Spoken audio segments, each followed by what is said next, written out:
آپ کس چکر میں پڑ گئے ہیں؟ جب فیض احمد فیض جیسے شاعر کو ایک انجینئر سے یہ جملہ سننے کو ملا تو انہوں نے کیا جواب دیا؟ نوک جھوک کی یہ ویڈیو اسی بارے میں ہے۔ یہ واقعہ جو میں آپ کو سنانے جا رہا ہوں یہ شاہد ملک صاحب نے اپنی کتاب چاند چہرے میں درج کیا ہے۔ لکھتے ہیں، فیض احمد فیض ایک مشاعرے میں شرکت کی خاطر خیرپور پہنچے اور انہیں شب باشی کے لیے، رات ٹھہرانے کے لیے ایک انجینئر صاحب کے بنگلے میں لے جایا گیا۔ چند اور شعراء کرام بھی ساتھ گئے۔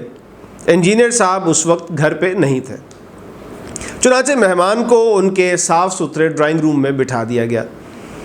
صاحب خانہ گھر آئے تو فیض سے تعارف ہوا۔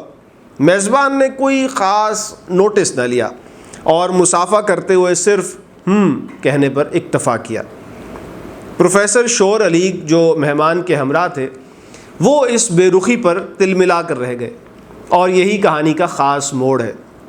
اچانک پروفیسر شور نے فیض کے بارے میں کہا کہ یہ بہت بڑے آدمی ہیں اور پاکستان ٹائمز کے چیف ایڈیٹر ہیں۔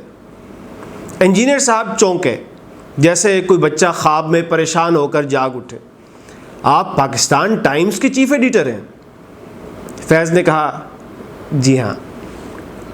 مگر وہ تو انگریزی کا اخبار ہے۔ جی ہاں، لیکن آپ مشاعرے میں تشریف لائے ہیں۔ جی ہاں۔ تو آپ اردو میں شعر کہہ لیتے ہیں؟ جی ہاں۔ مگر یہ اخبار تو بہت بڑا ہے، اس کے کام سے فرصت تو کم ہی ملتی ہوگی۔ جواب ملا، جی ہاں۔ پروفیسر شور دھڑام سے کرسی میں گرے اور خاموش ہو گئے۔ میزبان انجینئر بولے، فیض صاحب آپ کس چکر میں پڑ گئے؟ کہاں پاکستان ٹائمز اور کہاں یہ شعر اور مشاعرہ؟ آپ کیوں اپنا وقت برباد کرتے ہیں؟ جائیں اخبار کو ٹھیک طریقے سے چلائیں، یہ بہت بڑا کام ہے۔ فیض نے پھر کہا، جی ہاں۔